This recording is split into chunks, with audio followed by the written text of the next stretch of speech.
Thinking Basketball Podcast. My name is Ben. Welcome back to another episode. And this is going to be a crazy episode. This is going to be a fun one. A couple weeks or months ago, I can't remember, we talked about the best old seasons in NBA history, the best quote-unquote old seasons where we looked at players in the mid to late 30s. Cody, where did we start that? Like 36 years old or something like that? I think we started at 37. Yeah, it was 37. Yeah, this was inspired by LeBron James, incredible 37 and 38-year-old seasons. He's 38 now, according to Basketball References season age. And that's how we're going to do this one. The companion episode, we are going to look at the best young seasons in NBA history, starting at the youngest possible age.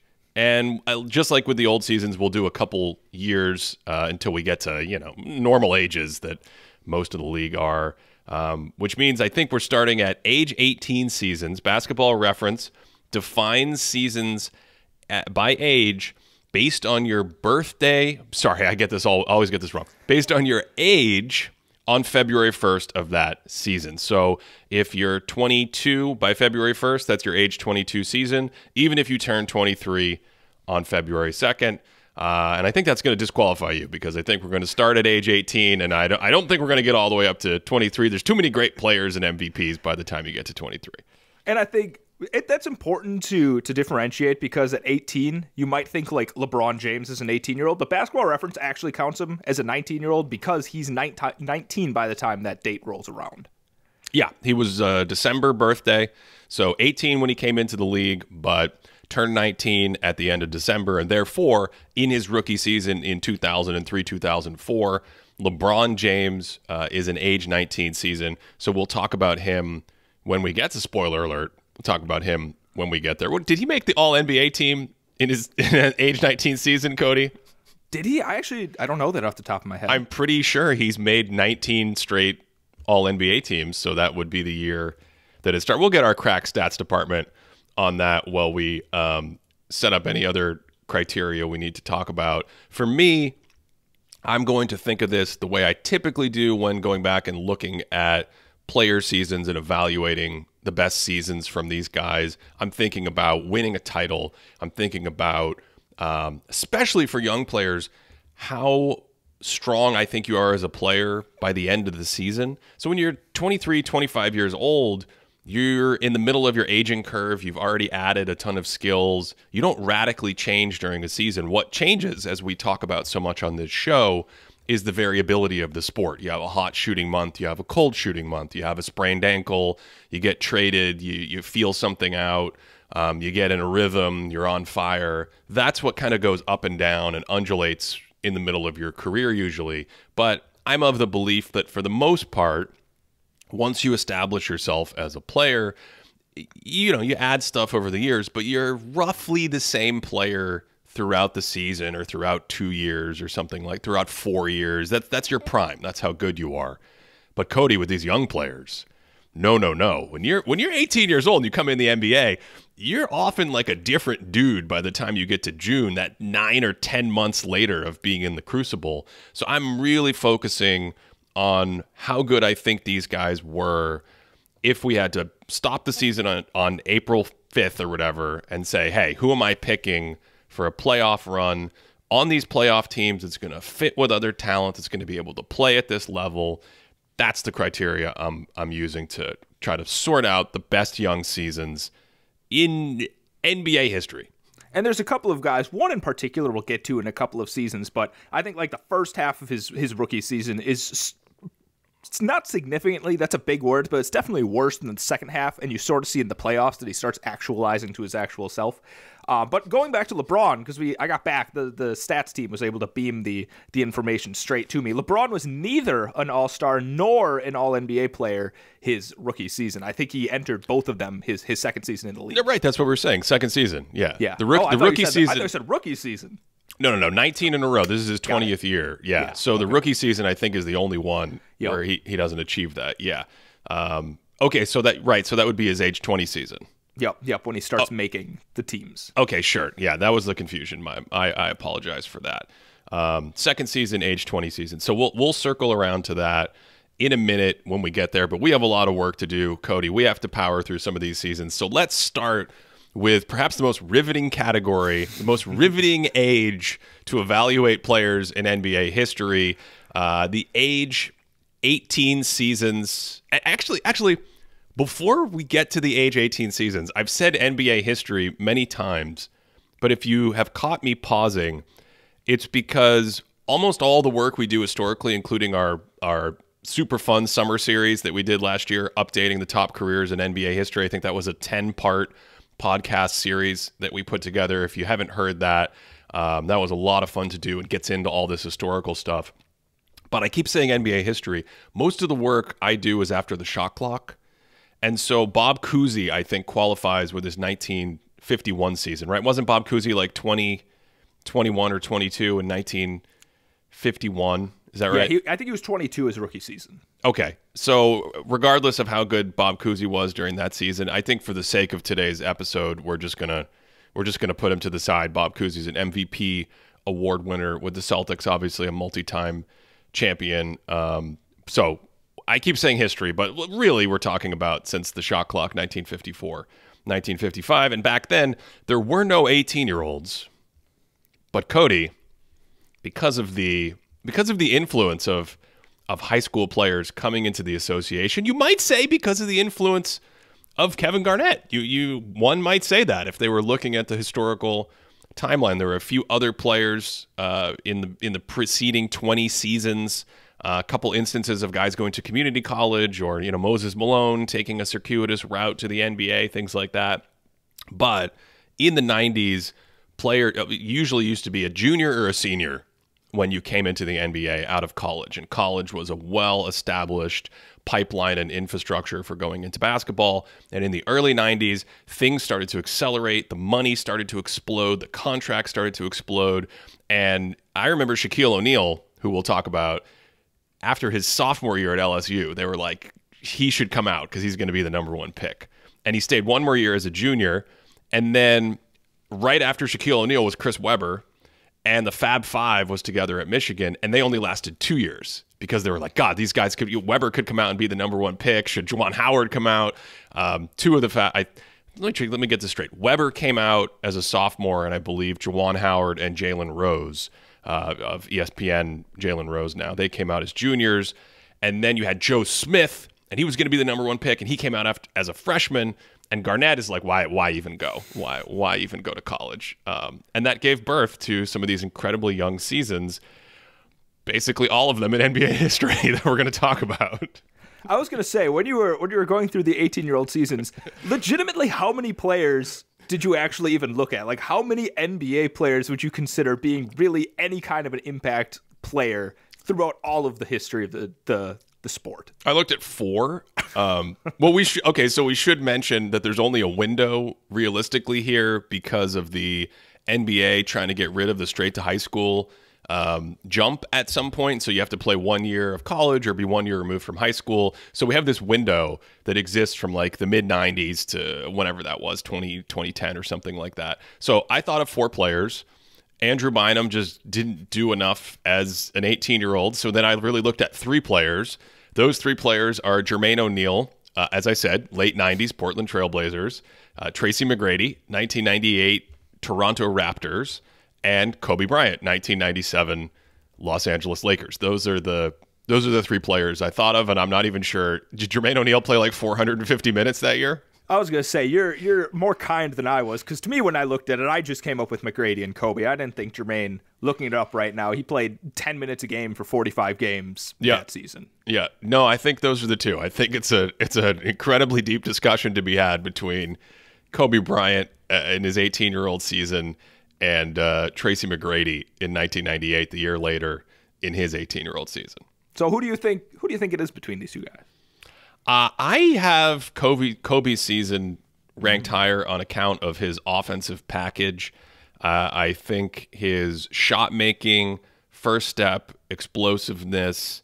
I think it was pretty spunky. But I do like McGrady's sort of physical build defensively and maybe his athleticism being slightly ahead. If you look at like a man scale, you know, because these guys are so young, right? They're straight out of high school. If you look at like filling out into a man, I feel like McGrady is like one notch ahead of him. So I've evaluated in the past McGrady's defense higher in these rookie seasons of theirs. But you were going back and looking at film, and you actually think that McGrady's closer to or ahead of Kobe. You had a very interesting take on this. Yeah, so my thought with the McGrady, because I've been thinking McGrady over Kobe in this situation, because when you go back and look, yeah, Kobe's skilled. He kind of has a little bit of that jump shot, but I didn't think it was particularly like, it wasn't close to the Kobe jump shot we know. And the one thing that really shocked me, that stood out to me between them, is that according to Basketball Reference's data here, his finishing at the rim was pretty poor as a rookie. He was shooting like 49%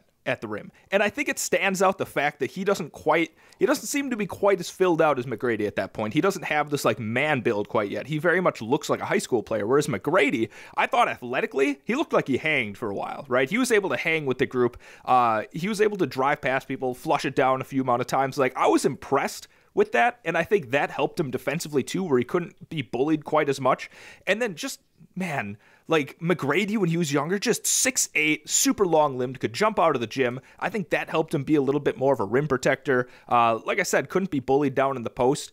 And then, you know, in transition, he was a much more deadly player than Kobe, I thought. And you know, I don't think his jump shot was as good as Kobe's at that point, but he still showed off a little bit of that leg-kicking mid-range jumper that he had. And I don't know. Overall, I was like, I feel like I would maybe trust this guy in against a tougher defense and offense. That was where I was leaning. Interesting. Their scoring numbers were similar. McGrady was about 18 points per 75, about 1% worse than league average true shooting. Kobe was about 19.3 and 1% better in the regular season. I thought Kobe grew and kind of ascended a little bit more just from my memory in watching it in real time. And maybe that's why, you know, Del Harris gave him some of those reps famously in the playoffs where he ended up airballing like 3 or 4 shots in a row at the end of a game against Utah. But I mean, part of that ascension to me is that in the playoffs that year, he was getting those reps because of his scoring package. So his postseason scoring numbers, 23 points per 75, Cody, on 54% true shooting, which at the time was, you know, a little bit better than league average or your opponent.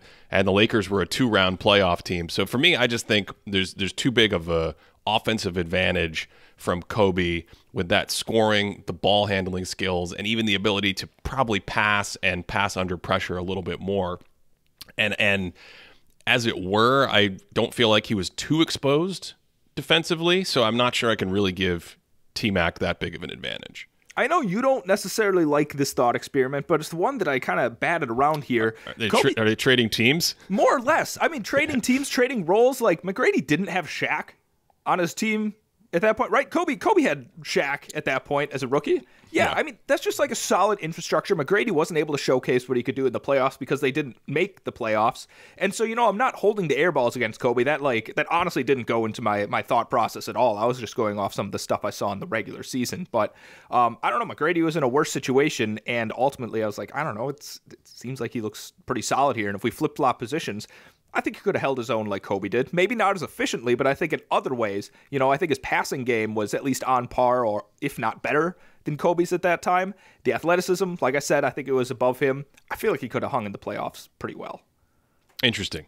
Very, very, very interesting, because I feel like the next year McGrady is a year older, obviously. That's the lockout season, right? So his rookie season is 98, the lockout season is 99, and we still don't see that kind of like jump or that offensive punch. You're shaking your head. Do I have it backwards? No, I agree with you. I was saying no, we don't see a jump. Right. So that second, yeah. Right. That to me has kind of always been when trying to, you know, let's entertain your thought experiment there. Like, when trying to balance that in my head, it's hard for me to justify McGrady having that kind of upward offensive growth that I think Kobe had almost maybe from the day he came in the league, just the capacity to grow into that. And it was like a 12 to 18 month period, because obviously by his second year, for those who don't remember, Kobe was selected as an all-star in his second year coming off the bench for the Lakers. I don't know if that was the right move, but he was certainly that electrifying as like a bench scoring microwave. Yeah, definitely. And like I said, I think the jump shot develops a little bit quicker, and that probably looks better in the playoffs, and we see him get those reps. So, ultimately, I'm not going to sit here and be like, you're wrong for putting McGrady, but that was my hunch going through some of the stuff. I'm like, I think McGrady has a better chance than it might seem. Okay, well, this is a fun one. Now it gets more interesting because we start to pick up some more players who were in the league at their age 19 season, and we are right back with obviously Tracy McGrady and Kobe Bryant. I think that's a theme of this exercise. The players who are good when they're really young continue to be good, and they don't necessarily get passed up by other peers of the same age. So age 19 seasons, there weren't too many that jumped out to me. I want to know if you have any, if you're kind of looking at the board we're sharing right now, are there any other names that jumped out to you besides some of the big ones that I'm going to get to? Wait, besides who? Like besides these names that are up on the board here? Yes, because again, with the age 19 seasons, we're not talking about 10 or 20 all-stars and, covering the 60s and the 80s and the 2000s. We're still talking about mostly players after, 1995 or 2000, in that window before 2010. Do you have any other guys that you want to discuss? There's one guy that's not in this list here, but I thought he was interesting. I just thought he'd be an interesting talking point. I don't think he's competing as Anthony Davis. I think as a rookie at 19, he looked, the rim finishing was incredible. Like, that's one thing he came in fully formed was as a lob finisher, just limbs all over the place. I remember one block, it might have been the championship game in college, where he's horizontal, holding his arm out and just spikes the ball down, and it heads near the rim. And he came in with that ability. I don't think the defense translated over right away. The defense didn't translate as a rookie. He had some good block numbers, but I think he was pretty skinny, positionally not quite aware. But when I think about big guys coming in as a lob threat, he added a lot of value through that, I thought. Yeah, I'm not sure physically he was there yet. I think he was probably still too raw. But Anthony Davis is more recent. Another more recent player that certainly is one of the first guys to jump into my head was rookie Luka Doncic. Oh yeah. Where do you have him when you think of the best 19-year-old seasons? Can I read you a quote about rookie Luka Doncic, Ben? Cody, you don't have to ask me to read a quote. You just get right in there with quotes on this show. Somebody said this once upon a time, and I want you to guess who said this. I don't think there's been a craftier rookie than Luka in league history. Who do you think said that, Ben? Boy. Rick Carlisle? Ben, you said that in his rookie profile on the Thinking Basketball YouTube channel. And I think that's a good way to think about it, is rookie Luka Doncic, he wasn't creating, he wasn't generating easy looks at that point. The handle and the burst really aren't quite there. You really don't see the explosiveness that we see from Luka now. He's a lot lither than he is now, which we'll talk about, I think, in maybe another season. But he's interesting at this point. You see it coming together a little bit, but he's just not able to generate a lot of easy looks for him or his teammates quite at that point.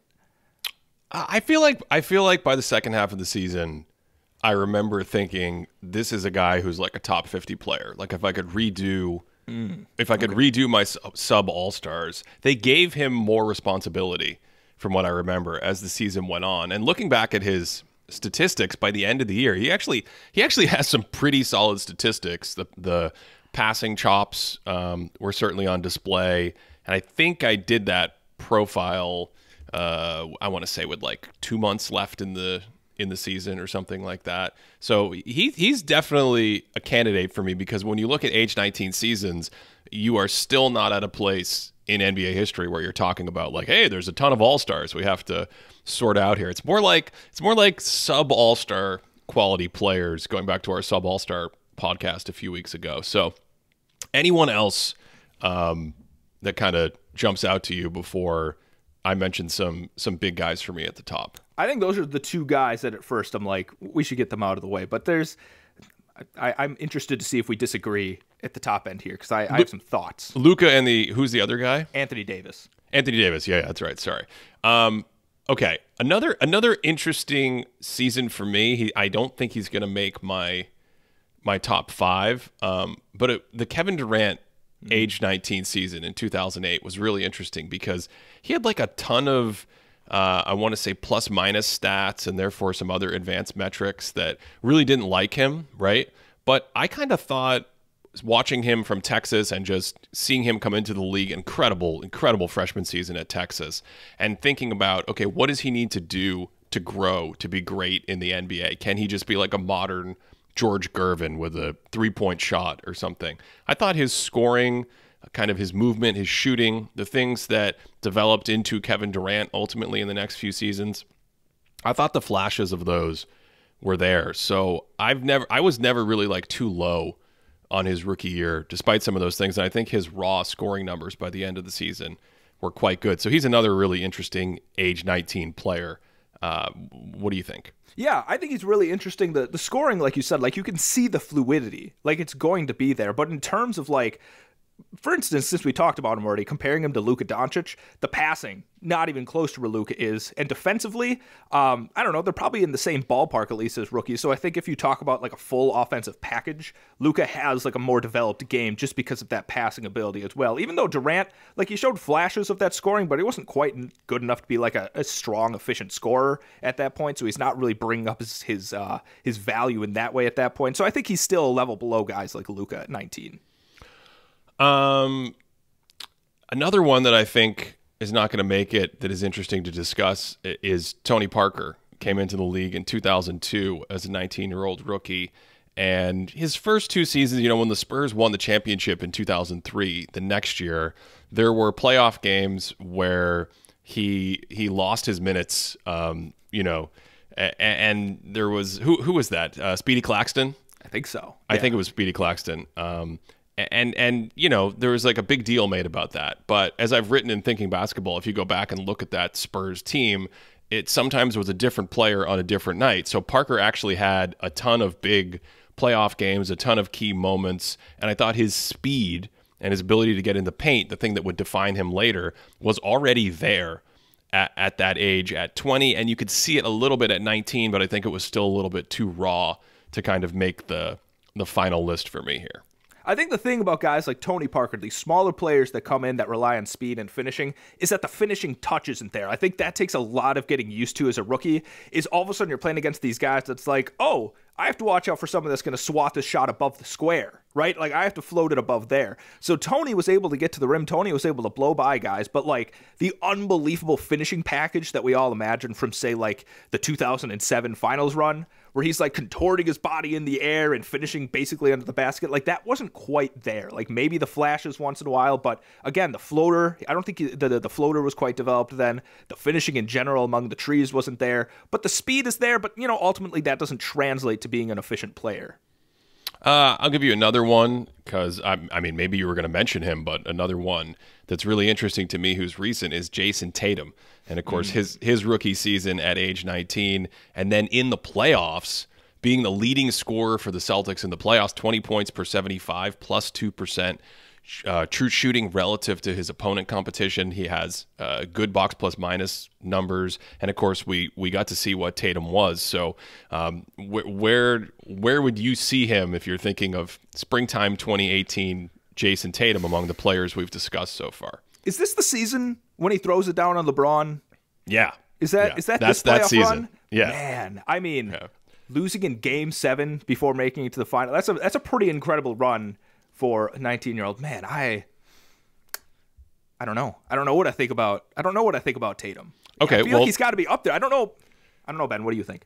I feel like he has to be up there too. I want you to chew on that for a second while I mention one more name. We've talked about him a minute ago. Kevin Garnett. This is finally his rookie season in 1996, drafted in 1995, 1995-96 season. He was age 19, and that was a really fascinating season because there are people who thought you can't have an NBA player that comes straight out of high school. You just can't do it. They thought Minnesota was crazy. I mean, it's a different time, right, Cody? It's like a totally different time. So he actually played 80 games that year, played almost the entire season, but he didn't start. His minutes were kind of inconsistent until about the middle of the year. And if you look at his game logs, he has one game until February where he plays more than 29 minutes in a game. So basically one game where he plays 30 minutes. And then right around February, January 30th, they move him into the starting lineup for the rest of the season. He starts 43 games, the final 43 games of the year, averages 14 points a game, 9 rebounds, shoots 53% from the floor, doesn't get to the line too much, but you're starting to see the like super active, the defensive influence, blocks 2.5 shots over a steal. So that's always been an interesting season to me because of how good Garnett was 6 months later when you started his sophomore year. He's an all-star in his second year. I think maybe has set an unfair bar for the Garnett disciples that have come in. You know, you mentioned Anthony Davis, Jaren Jackson Jr., Evan Mobley. Earlier we had Darius Miles. There's been a lineage of people. Cody, let's stop. I want to make a documentary film. Have I mentioned this before?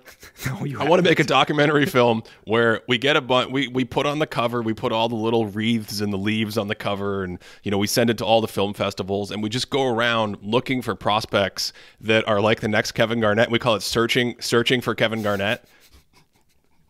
That's a brilliant idea. Okay, let me ask you something about KG, because you brought up these other guys that are brilliant defensive players, right? Anthony Davis, Jaren Jackson, Evan Mobley, Kevin Garnett.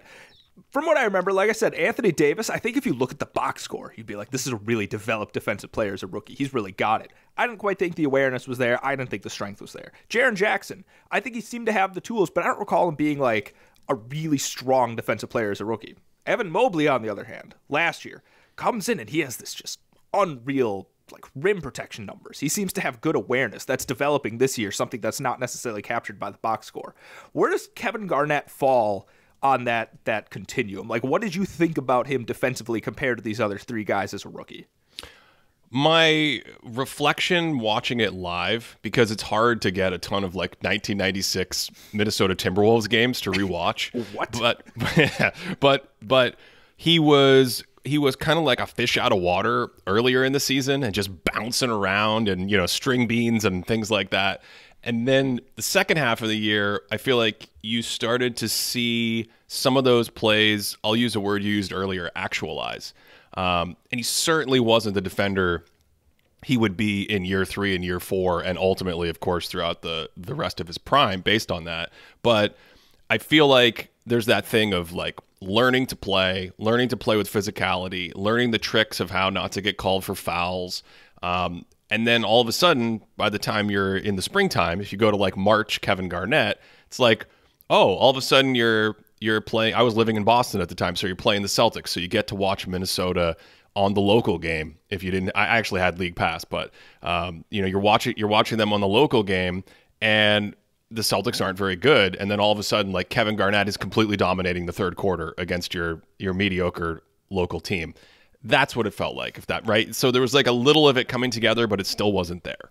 Okay. Which I think I think it's kind of similar to AD to me, just in terms of the rawness at the beginning. Although I think Garnett had a better ascension in the second half of the season than I remember rookie AD having. Whereas Mobley, how old was Mobley? Was he 20 last year? I don't know, but he was incredible. It doesn't make sense how good defensively he was as a rookie. Yeah, so he was age 20, so he's a year ahead of these guys. So maybe we can discuss him in a second. But Mobley's, my goodness, just his instincts and not being played off the court and not being played off his spots and being able to fit perfectly into the way the game is played right now, switching and protecting the rim, and yeah, it was incredible to watch.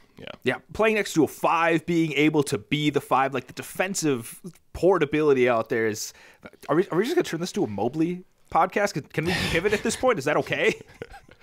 I think we got to finish up these H19 seasons, and then we can get to the real meat of it in the age 20 and 21 years. So, Okay, I think we've mentioned most of the guys worth mentioning. There was a rookie battle in 2004 between LeBron James and Carmelo Anthony.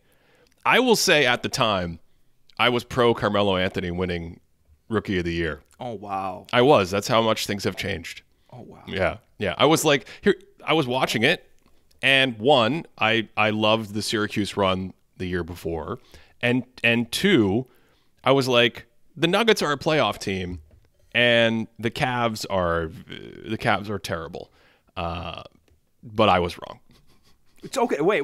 When you say you were wrong, like obviously the career battle between the two is different. But when you look back, are you like, oh yeah, LeBron should have been Rookie of the Year? I think so. Okay. I think so. Yeah.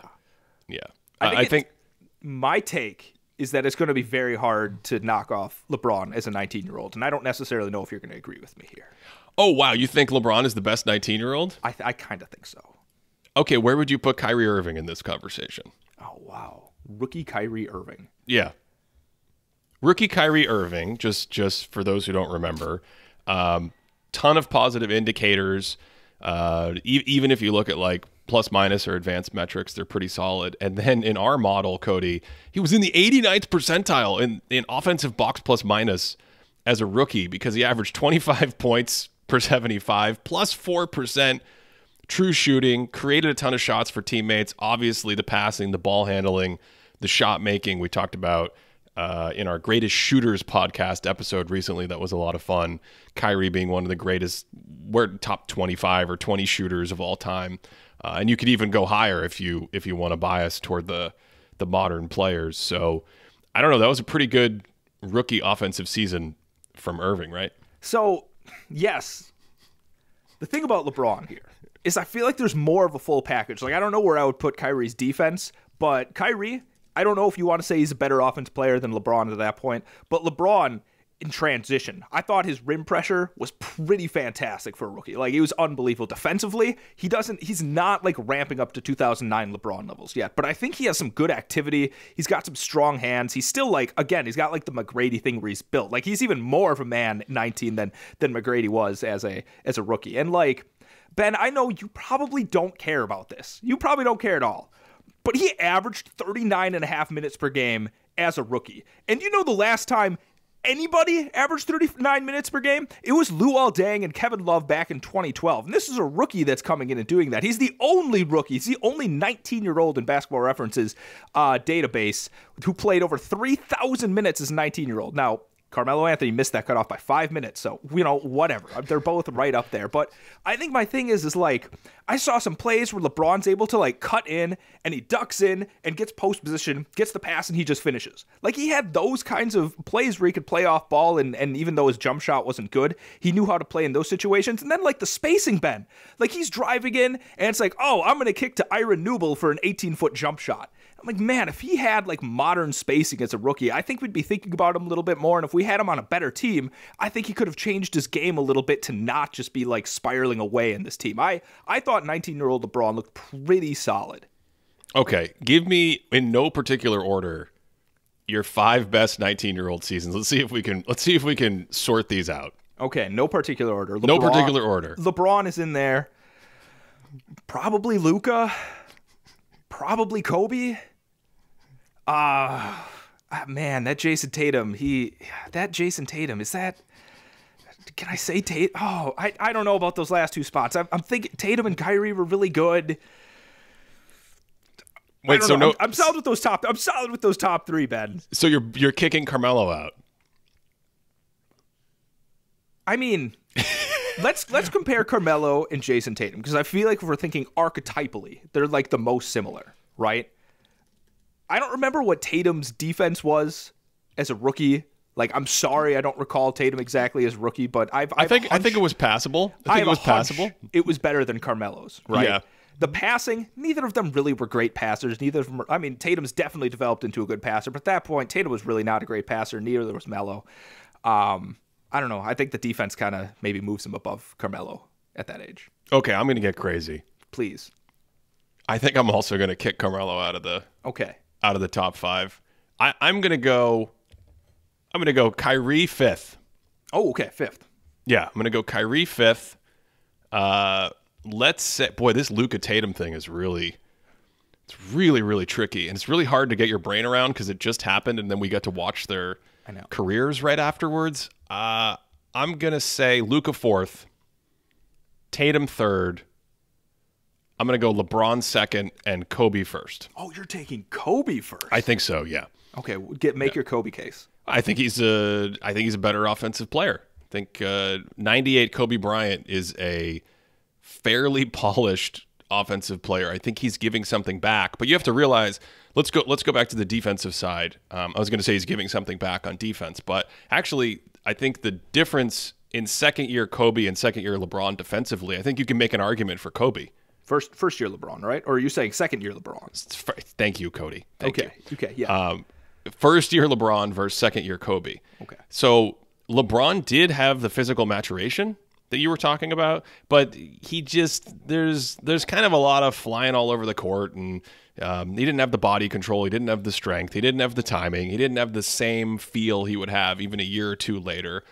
Even physically, just a year or two later, he was, I thought, a step bigger, stronger, faster. And I think there's a reason why when you look at LeBron's, both his stats and his accolades, they kind of start the next season. They don't start this season. So LeBron, to me, is actually closer to the pack of players that I just mentioned, where we're trying to sort out the top 5. And I think Kobe, you can make a case that he was a valid all-star level player by the end of that year. I think his defense started to pick up. He made a big physical jump. I think he's talked about adding strength, changing his weight routine, getting ready for an 82-game season, coming off a 35-game season in high school.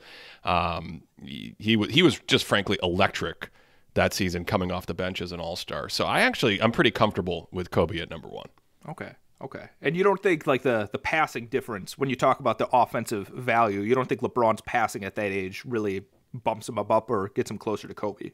I think you have the combination of the scoring pressure and the passing, and I think LeBron's passing was better, but I don't think he had the same scoring pressure. I don't think his passing was that much better in that context, right? Like if you took 100 different passes and you asked 19-year-old LeBron versus 20-year-old Kobe, I think LeBron would be the better passer. But I think in that context, no, I don't think it's enough. I think Kobe's a better offensive player. I think actually if Kobe had his own team that season, we could see if we could somehow dig up some splits or on-off stats or something. But I would imagine he would actually have a pretty slick scoring average in his second season if he had his own team.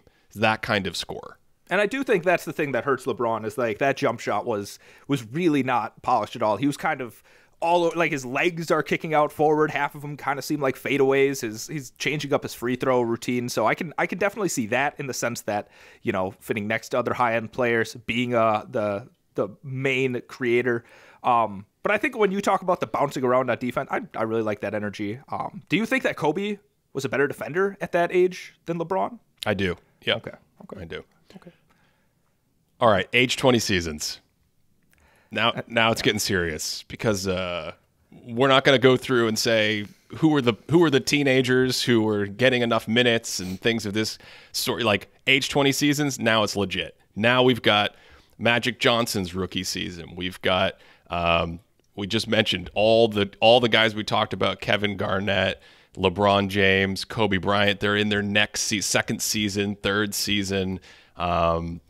Who else? Age 20 seasons. Like Shaquille O'Neal is in the league at age 20. There's a ton happening here. Isaiah Thomas is in the league at age 20. Chris Paul is a rookie at age 20. Dirk Nowitzki is a rookie at age 20. So the competition seriously starts to thicken. Yeah. Did you say second year Zion Williamson? Because I think he's an interesting one here too. Oh, that's really interesting. Yeah, because second year Zion, does he like actually finish the season, or do we just get the flash of him? I mean, how much did he play? I thought he played a little bit more because there was all to do about him being like the greatest rim finisher since ever. Like his rim finishing ability, that's when it like started happening. You're like, this Zion thing is actually going to be a thing because no one can stop him when he goes to the basket. But for how much he actually played, he played 61 games. But that's solid. Did he finish the year? I can't remember. He was shut down at the end of the year. I'm not sure if he had an injury though. Okay.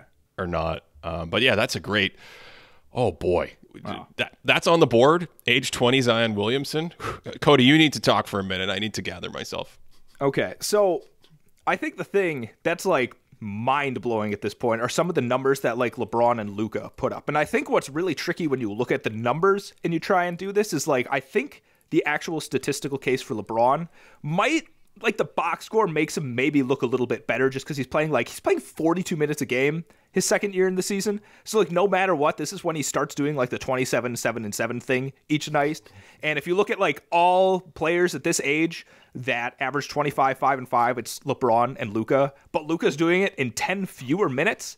This is also when we see Luka. Is this when Luka makes the playoffs and he has the spectacular showing against the Clippers? He has a couple 40-point games. And it's like, wait, what's actually happening right now? Like Paul George and Kawhi, I don't even remember if both were playing. I remember them both playing. And it's like, we can't throw these two guys at second-year Luka and stop him. He looked like, if you compare the way that they moved, Ben, like Luka Doncic, I thought his burst looked better than it did now. Like his rim pressure, his transition game. Man, Luka was something else his second year. Second year Luka, 97th percentile all time in our database in offensive box plus minus in the playoff series Cody's referencing with that great buzzer beater in the bubble. 32 points per 75 possessions on plus 6% true shooting in that playoff series against the Clippers. That's got to be a candidate for me. That was an absolute monster season. Have I mentioned that Magic Johnson in 1980 is on the board now for age 20 seasons? I mean, this is no joke, Cody. These 5 seasons we're going to pick here are going to be really good. So we've got, if you're keeping score, I've had Kobe in the lead in the race, right, at age 18 and at age 19. And age 20, we've got Kobe, we've got LeBron, we've got the aforementioned Tracy McGrady, we've got Luka Doncic, we've got Shaquille O'Neal, we've got Magic Johnson. I mean, you can throw in Kevin Durant, Chris Paul. There's just is there anyone recently that I'm forgetting? All these guys coming into the league at a young age. The competition is thick. Did we say second year Anthony Davis? I thought he started looking pretty interesting. Yeah, second year Anthony Davis is up there as well. Man, how are we going to do this? How are we going to only pick 5? Can I okay. Let me say something to at least maybe get the ball rolling with this. If we're looking at age 20 seasons, tell me if I'm crazy, Ben. Was Luka at 20 better than LeBron at 20? Because with LeBron, I kind of feel like he was. Yeah, I think LeBron doesn't really level up until 2006. Like, he's definitely better as a rookie, but I think 2006 is when it's like, oh, LeBron James. But Luka at 20 was like, oh, Luka, what is happening here? I think I would have Luka over LeBron. I agree with you. Okay, I agree with you. I'm not sure. I'm not even sure LeBron's going to make my top 5. Whoa! Now that I'm looking at this. Okay, that's hot. Now we're ready. Now we're podcasting, Ben. Well, look at it. Look, I mean, okay. I am looking at it. Okay, here's what I really want to talk about. I want to dive into this. Shaquille O'Neal, 1993, his rookie season. The man was a monstrosity. I think people hear like rookie season, right? And they think, well, no matter how good you are as a rookie, you're still coming up, yada, yada, yada. Shaq had the 3 years of college, his rookie numbers, 24 points per 75, plus 5% true shooting. Now, his box plus minus is only in the 88th percentile all time in our overall regular season number that we use, thinkingbasketball.net, that's available for Patreon subscribers, patreon.com/thinkingbasketball. Offensive box plus minus is only, quote unquote, only in the 75th percentile. But this is like, let's put some context on this for younger listeners. This is an expansion team in Orlando that came in a couple years earlier, and they had an expansion draft. They had no one. They were terrible. And then they got Shaq, and they went from like terrible to, well, how many games did they win his rookie year? I'm trying to remember off the top of my head. Were they still terrible his rookie year? I didn't think they were terrible, but I could be just like lying to you saying that. No, they go from 21 to 41. Yeah, they go from 21 wins the year before to 41 wins by adding Shaquille O'Neal. And yes, you get a little bit of like Nick Anderson and Dennis Scott are a year older and that kind of thing. But like, it was a similar team. Let me read the minutes leaders from the 1992 Orlando Magic that won 21 games. They had a -7 SRS. That's a point differential adjusted for opponents. Okay, let me just read the minute leaders: Greg Kite, Jeff Turner, Anthony Bowie, Nick Anderson, Scott Skiles, Terry Catledge. Okay, the following season, the minutes leaders were. Well, Jeff Turner was on the team. He got bumped down in minutes because of Shaq. So did Terry Catledge. They also had Dennis Scott. And then you had Anthony Bowie, Nick Anderson, Scott Skiles, Tom Tolbert. That's the Magic. And then they added Shaq, and they won 41 games. He made the All-Star team. He was, I thought, just ridiculously impressive and kind of shifting the earth in the Eastern Conference right away as a rookie. He finished 16th in All-NBA shares, getting 12% of the vote to make an All-NBA team, and he finished 7th in MVP voting as a rookie in 1993. I think when people think about Shaq, right, like there's obviously like the two levels of it. You think about Lakers Shaq, you think about Magic Shaq. And I think obviously when you look at the Lakers Shaq, he's just like a behemoth, like an unstoppable behemoth, like 2000, 2001. He's enormous, right? But like the thing is he was also enormous when he came into the league. Like this isn't a guy that was like looked like Anthony Davis as a rookie. Like when you see him or you see some like Kevin Garnett as a rookie, like these guys are really slim. Shaq was slimmer, but he was still a monster, like impossible to keep off the boards. He was blocking 3.5 shots per game as a rookie, averaging 37 minutes a game, over 4 offensive rebounds a game, right? Like this is just a physical player that, I don't know, I think he was also like, he was experimenting with grabbing the ball and going, like something you didn't see quite as much in 2001, but he could get down the court in a hurry. I think, is he the most overwhelming rookie of all? Like maybe Wilt kind of like screws up everything, but is he the most physically overwhelming rookie ever? I think so. Yeah. I mean, Wilt relative to the era would be the other one, but rookie Shaq was something else. Once again, I need to compose myself, Cody. Talk about some other players or something while I reflect on this. The man was ripping backboards apart. He broke 2 backboards in his rookie season. That's a big man. Okay, do you want to talk about someone else? Because there's someone I actually think is interesting here. There's an interesting player that I don't know. Magic Johnson. Yeah, I'm ready. Let's talk about Magic Johnson. Magic Yeah. Johnson, this is when he wins Finals MVP. He has the famous game. I think it's Game 6 against Yep. Philadelphia. Kareem's out. He's quote unquote playing center. Does the jump ball. Very good player, right? Where does he land for you? I think he's a little overrated because people don't realize he still had to grow into his role. At the same time, the man was a basketball savant, could kind of roam around the court. He was better defensively when he was younger compared to his later years. I think a lot of the instincts are there. Created a serious mismatch problem. Instantly electrified Los Angeles, and I think was their second best player on a championship team. So Cody, he's right up there in contention for the top spot for me. I got a couple of guys in contention for the top spot, and rookie Magic has got to be one of them. Okay. Where do you start? Where do you start with the ranking? Well, you give me your 5 in no particular order. I'm getting ready to commit. Okay, Luka has to be in it for me. Shaq has to be in it for me.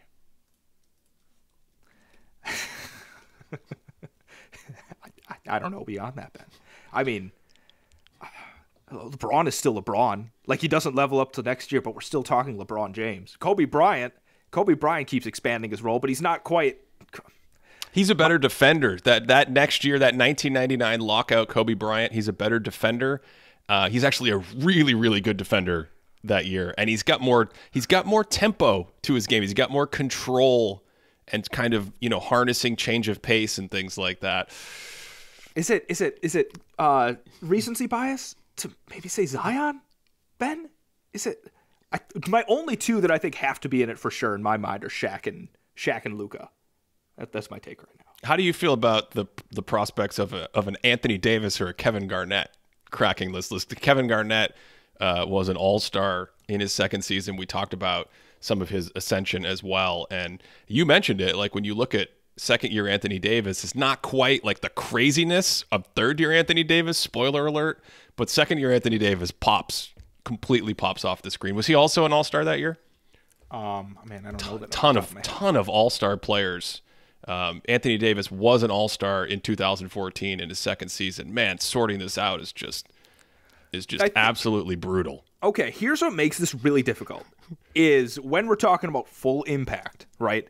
The big men, it all depends on how good of a defensive player you think they are, because that's where they're kind of eclipsing some of these other players. Because again, LeBron's not 2009 wrecking ball LeBron at this point, right? Kobe is a much better expanded defensive player, but like even best defense Kobe Bryant isn't going to be anywhere near like peak Kevin Garnett sort of thing. So since we know Kevin Garnett is maybe like one of the best defensive players, not maybe, is one of the best defensive players of all time. Anthony Davis is one of the best defensive players of the last decade. How close are they at this point to being that player? And I think that makes this particular season really tough because the other players' offense isn't quite there, but I don't quite know where these big man's defense are.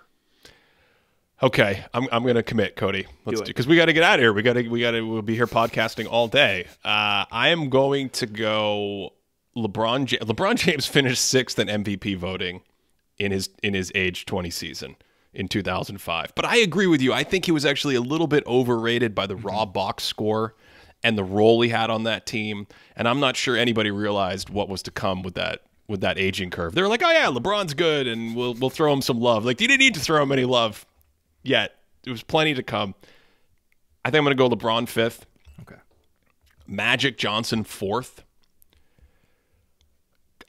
Kobe and Shaq. God, that's brutal. They're really similar to me in my head. I guess I will go with Kobe 3rd. I could flip a coin on these. I'll go with Kobe 3rd, Shaq 2nd, and I think I said it at the time, and I'm going to stand by it with a couple years of distance. I think Luka was the best 20-year-old I've ever seen. Yeah, I think I agree with that. Like Luka, it doesn't make sense how developed like the passing game was, how much the handle improved from year 1 to year 2. Man, I love LeBron James, Ben. I really do. Part of me is like, should Zion be there instead of LeBron? That's the one thing I'm thinking. Like, should Zion be in that top 5 instead? Yeah, no, I think Zion is right there. I mean, if you didn't include health, I could see bumping Zion in for LeBron, and then there's a couple other guys, Garnett and Anthony Davis. And hey, we haven't even mentioned him, but I think second year Kevin Durant was sneakily really good as well at 20. So okay, let's move on to age 21. Yeah, this game's tough, Ben. This is one of the tougher podcasts. This may be the last season. We like the stakes have been ramped up so much. Now 21, we're almost. By the time you get to 22, 23, forget it. Just everybody's an MVP. They're all in the league. 21, things get more serious. We have all the players that we discussed, and then there's a new fella. There's a new guy at the party, and two new guys. Two new guys. Yeah. Two new guys. So regular like low level all-star seasons. They're not going to cut the mustard anymore. You got to be better because we have rookie Michael Jordan is now in the conversation, and oh my goodness, I can't believe this. Age 21, Tim Duncan. So okay, I thought about Michael Jordan a lot. Because like you go back and watch those rookie seasons, that Bulls team was kind of a mess. Like it's really not a great watch to go back and see them all together. Like, but Michael Jordan as a rookie, the first step. The unbelievable explosiveness, the finishing ability over people, the dunks, like the athleticism is undeniable. He's able to get to the rim at will, but like it's kind of weird to see teams just be like, we want you to take this mid-range jumper. Like the mid-range jumper is not quite developed yet. And then defensively, you want to talk, like you referenced like LeBron's just kind of bouncing around his rookie season. Michael Jordan, like didn't know what to do with the toolbox. Like he's got his wrench, he's got his screwdriver, he's got his level. He's just throwing them all. Like he doesn't know what he's doing with them, but they're all in his hands. And he's just like, he's swatting people at the rim. He's biting on pump fakes. He's gambling for steals, but he's also just like, he's stripping folks and getting transition dunks. He's jumping passing lanes. He makes spectacular plays, but he's also just like, it's not there. So I think some of the highlights maybe overstated, but also rookie Michael Jordan was fantastic. just fantastic. I think rookie Michael Jordan was an all NBA level player. That's pretty good. He was ridiculous. Yeah. That's pretty good. Now, nothing compared to what he would immediately ascend to in the following seasons. And this is 1985 Michael Jordan. The Bulls were pretty terrible. By 1988, he rounds into form. He starts focusing more on defense. He becomes maniacal. That's to come later. But I think the baseline when he came into the league, when he was in North Carolina, there was a saying about Michael Jordan: who's the one man in college basketball who could stop Michael Jordan? Was the answer Michael Jordan? The answer was Dean Smith, his coach. Oh. Yeah, that was the answer. I love that. Okay, so, oh my goodness. You know who else comes on the board here? I mean, we just have to be fair because some of these seasons are so good. Julius Erving in 1972 in the ABA comes on the board.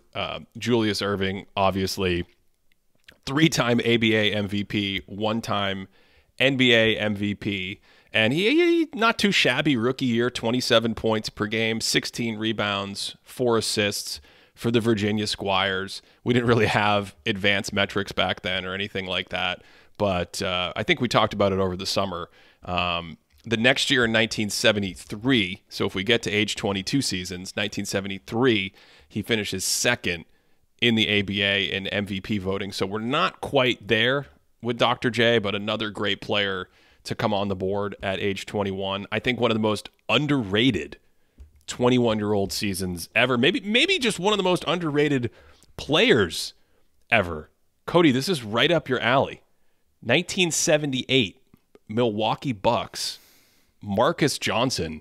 That guy was a serious two-way player. Finished 10th in MVP as a rookie in 1978 for the Bucks.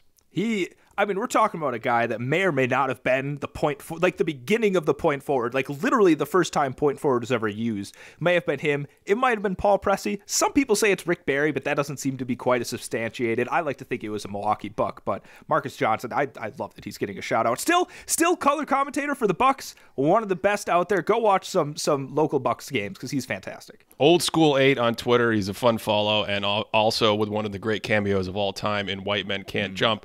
Speaking of white men who can't jump, and Rick Barry, Cody, I don't know if Rick, his son could certainly get up. Rick, 26 points per game as a rookie in his age 21 season in 1966. He made the All-Star team.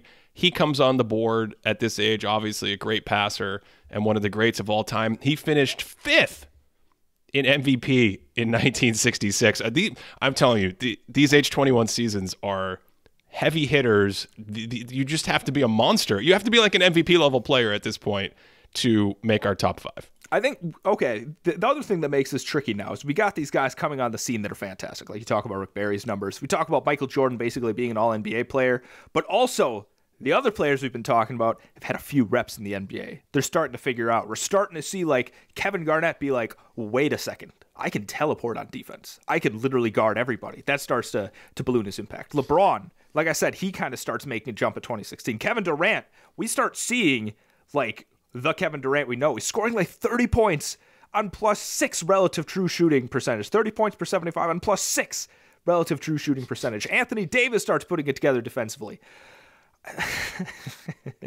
This is 2010 Kevin Durant, right? Yeah, this is 2010. Yeah, so that's the year they win like 50 games and break through and make the playoffs, and the Baby Thunder, and they take the Lakers to 6 games.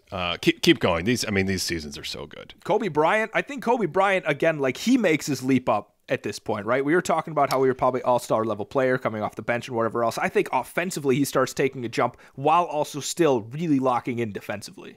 This is 2000 Kobe Bryant, arguably his best defensive season, and this is the year where they win their first title together. And in that title run, next to Shaq, you have the buzzer beater against Phoenix in the playoffs. You have the big fourth quarter Game 7 comeback against the Blazers, punctuated by the famous lob to Shaq. And then you have the Game 4 in Indiana on the road, 2-1 series in the finals. Shaq fouls out. Kobe comes on the court in overtime after I think he sprained the ankle earlier in the series. I can't remember, but he says, I got this, makes 4 consecutive jumpers in overtime. That's the version of Kobe Bryant we're talking about. Cody, do you have a top 5 in no particular order? again with LeBron. Have you mentioned James. Isaiah Thomas? He's also. There's so many, like Chris Paul. Did we talk about Chris Paul either? Like, I think this is 2007 Chris Paul. I think we're 1 there's year a away. Pretty big difference. Yeah, 2008 Chris Paul is insane. Yeah, that's when he solidified as like, all right, this is the best point guard in the league. Even though like we had this Darren Williams conversation.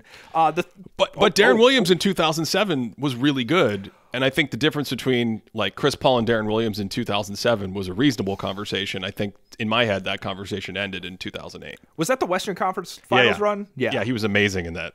Yeah. Oh, an underrated pick and roll guy of all time. Darren Williams was a killer. Not on defense. He was not a killer. Maybe for his team, he was a killer on defense. But LeBron, his first playoff series against the Wizards in 6 games, averages 47.3 minutes per game. 47.3 minutes per game. I thought you were going to say 47 points per game. No, he doesn't quite do that. But I want to paint the picture of game 6 because it's quite the exciting finish. Because the Wizards are down 3-2 in the series. Okay, there's like 6 seconds left. Okay, they're down by 3. Inbounded to Gilbert Arenas, pulls up like catch and shoot from like 37 feet and just buries it. This is like Damian Lillard before Damian Lillard. Ice cold hibachi, Gilbert Arenas burying it in overtime.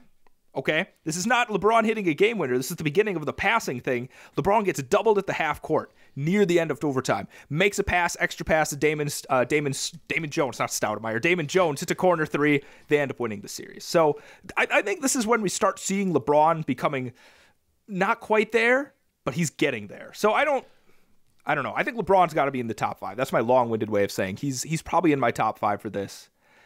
Okay. He led the NBA in all NBA vote shares, getting 97% of possible votes. He finished second in MVP.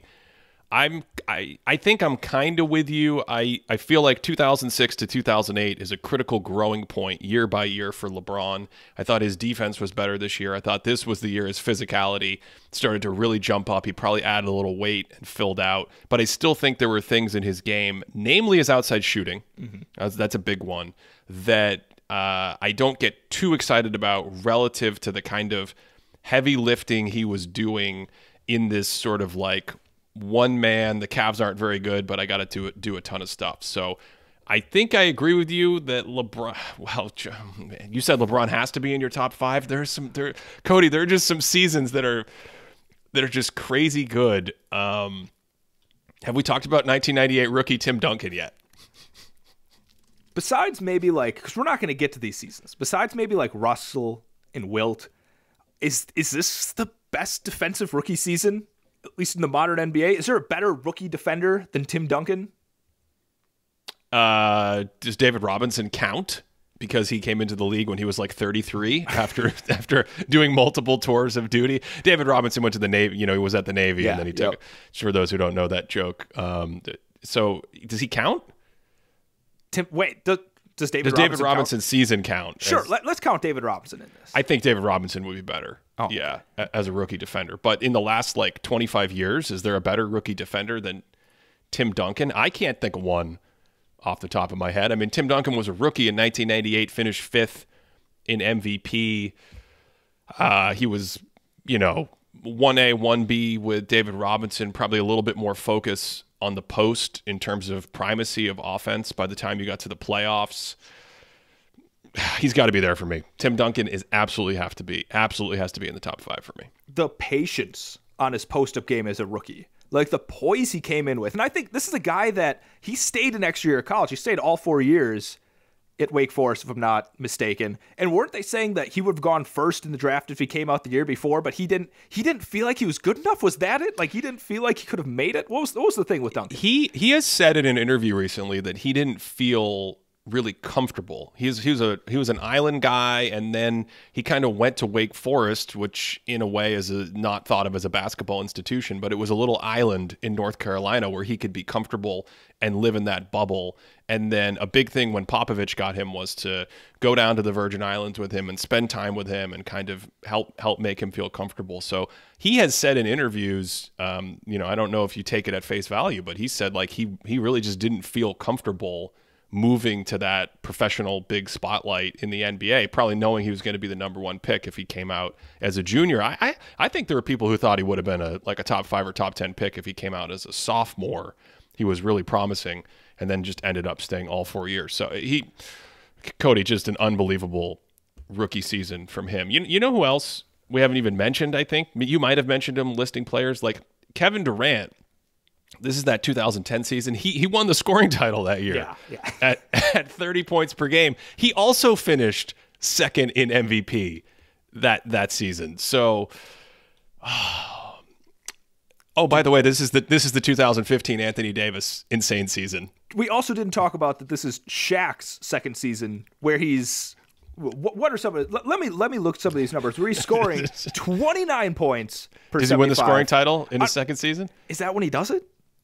I was asking you. I was wondering if you had it up in front of you, maybe. No, I have his relative true shooting percentage in front of me, which is plus 7.7, 29 plus 7.7, and this is also the season where he has 20 blocks in a game, Ben. Shaquille O'Neal blocks 20 shots. I'm sorry. Time out. What'd you say? 20 blocks. There are 20 times in one game when somebody throws the ball at the rim, and Shaquille O'Neal physically with his hand says no. Just wait, what? What? Hold on, you're breaking my brain. What? He didn't have 20 blocks in a game. What's going on? I'm not making this up, right? Yes, you're making this up. Yeah. You're making this up. Wait, was it 15 blocks? Did I say 20? It was 15, right? You said 20. I said 20. 15. Because that would be the record. No one's had 20 blocks. Yeah, it was 15 blocks. 15 blocks. Okay. What's 5 blocks? What's 5 extra blocks? Well, the record for blocks is none other than Milwaukee Buck legend Elmore Smith, who had 17 blocks in a 1973 game playing for the Lakers. So I was you broke my brain for a second. I was like, did I miss this game where someone had 20 blocks? That would be incredible. 50, I guess 15 is not very impressive. I shouldn't be shouting about that. 15 blocks is nothing. I can do that in my sleep. Have you committed to a top 5 yet? We have to end this podcast. I think Shaq. Shaq has to be in it. Shaq's in there. I don't know if he's number 1 Shaq. We didn't. How much better? What does Luka look like compared to his 20s? We just said Luka had the best 20-year-old season. I think he was better. I think he was better this season than he was as a 20-year-old. But did he have the market improvement that everyone else, that a bunch of other guys did? Wait a second. Can we talk about Anthony Davis for a second before we do Luka?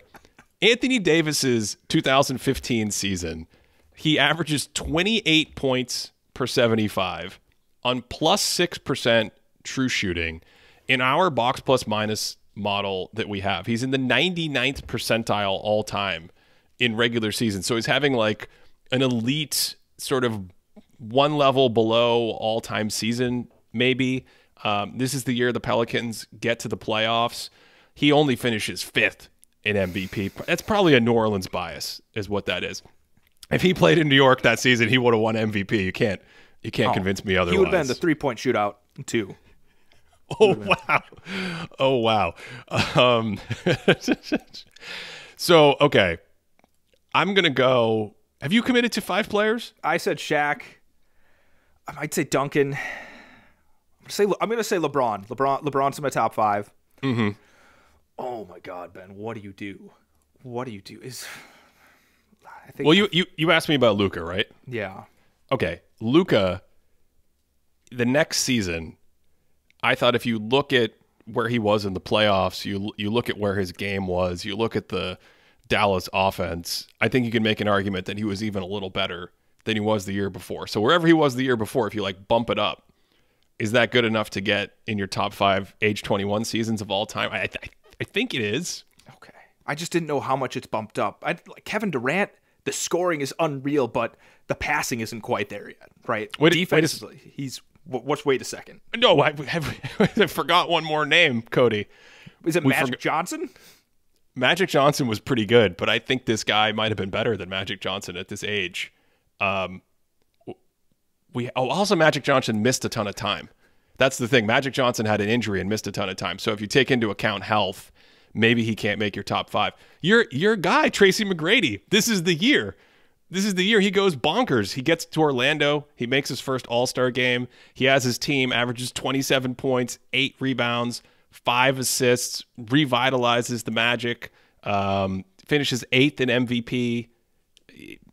Sorry, excuse me. He finishes 6th in MVP. Let me get that correct. What do you do with him? Great defensive season. He is a great defensive. He's a good passer. Like if I'm like putting him head to head with Durant, like Durant I think is probably a better scorer at this point, but passing, I give the edge to McGrady. Defense, I give the edge to McGrady.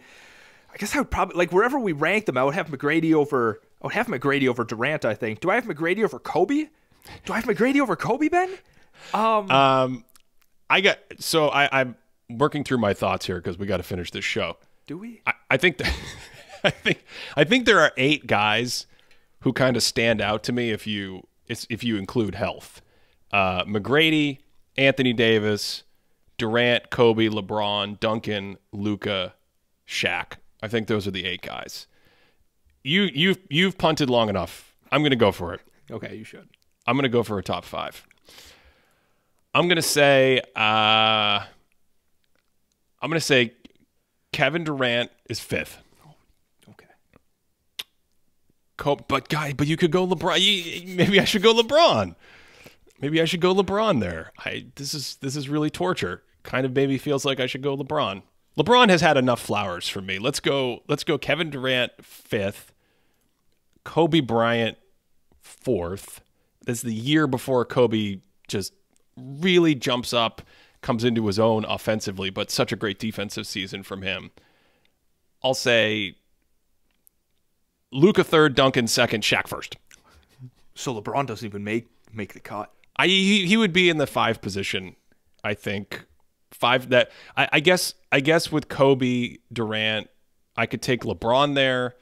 I could take Anthony Davis there. I think I could be talked into Tracy McGrady there. I think those are the guys for the 4th and 5th position. So I could go either way. Let me ask you something about LeBron, because I think a key here is his defensive impact. What do you think of LeBron as a defender at this age? I think he was okay. I think he got better the next year. And then obviously once he hits 2009, it's kind of like world class. That's actually a great point, Cody, because I don't think it's his offense really at this point. His offense is spectacular. In fact, if I were to lay out the best offensive players of this group we're debating, I think I would have Shaq first. I would probably have LeBron. Well, maybe Luka. Maybe Luka. Luka Doncic. Maybe he might be first. I don't know. He might be first. He's ridiculous. I'll go Luka first, Shaq second, and then I think I would have LeBron third. Right there with Shaq. You could probably go either way. So I do think it's the defense for me that is a big deal between 21-year-old LeBron, 22-year-old LeBron, and ultimately 24-year-old LeBron, where you get into that, like, God, this guy's an unbelievable defender. What changes so much? That's so weird for, like, because usually when I think of, like, players getting so much better on defense, it's like big men knowing their positional awareness, and they can just figure out how to, like, be stronger in the post. They can be a better rim protector, whatever else. For LeBron, like, does that awareness really change his defense that much? Did he have so many tools that were unlocked by a lack of awareness that he had earlier in his career? It's just really interesting to see a wing improve that significantly. I don't know if it's awareness. I don't know if I would think of it that way. It's part of it is effort. Part of it is intentionality, and just like focusing on defense and kind of understanding things that you need to do. He's only 21 here. Cody. He just came straight out of high school. He's only 21. But I think the biggest thing is, as good as he was as an athlete, as a 6'7", 6'8" guy that could move and have the feel and all the things we talked about historically for him that make him one of the all-time greats, by the time he gets to 2009, he's like an alien. If you go look at 2007 LeBron film and compare it to 2009 LeBron film, he looks like he's about 270 pounds. He looks like he has like a 4.2 40, like he's just shot out of a cannon when he moves. His first step is ridiculous, and I wonder if he could grab a nickel off the top of the backboard. I mean, I remember I think there's one, it just shows off his athleticism more than anything. This is just a LeBron post now. That's a LeBron podcast. I'm okay with that. I think it's against the Blazers, and someone throws him a lob. He doesn't throw it down. It's a little off, but he catches it. And when he catches it, Ben, I swear that his shoulder is at the rim. Like, it's one of the more impressive single jumps I've seen in an NBA game. It's 2010, I think, that play you're thinking of, and he does get a little bit of a Chambers boost. I've reviewed that film Zapruder style. He gets he hits the defender with his leg or something to get a little bit of a Chambers boost. Yes, the Chambers boost, for those who don't know, is when Tom Chambers, I think, was dunked on Mark Jackson right? I think so, yeah. And what happens is, physics-wise, you see it in the dunk contest as well, like your legs get to hit something in the air and kind of be suspended or press up a little bit. In LeBron's case, it created the most ridiculous illusion. Like, LeBron couldn't even believe he was still in the air. He was just like flying in the air. His head was like above the square. It was wild. If you want to YouTube that, check it out. We've stalled long enough, Cody. Top 5. Where are you going with? Oh, no one cares about my picks, Ben. Oh, okay. You have your picks. No, that's good enough for me. Did I already do my trashed enough for my picks. I'm not. Did I already do my picks? Yeah, I think you did, didn't you? I think if you want to support this show, you should check out patreon.com/thinkingbasketball. That's where we have the historical database that we referenced throughout this episode. We also have our in-season leaderboards, which I use every day. I love them for players and teams. We just had a big update for teams so we can look at things like how teams perform against the top 10 teams in the league, the bottom 10 teams in the league, how they perform at home versus on the road, which might have some interesting playoff implications this season that we'll come back to in a future episode. Patreon.com/thinkingbasketball. We have extra content. We have a Discord community, which is fantastic. We do a live Q&A every month. Hope you've enjoyed this one. The greatest young player seasons in NBA history. Cody, do you have any final takeaways? Because to me, I'm kind of blown away by how great some of these players were at the age of 21. And if we had gone to 22, I think what you'd see is like in the 1960s, in the 1970s with Kareem Abdul-Jabbar, Bill Russell in the 50s, Wilt in the 60s, Oscar in the 80s, Larry Bird.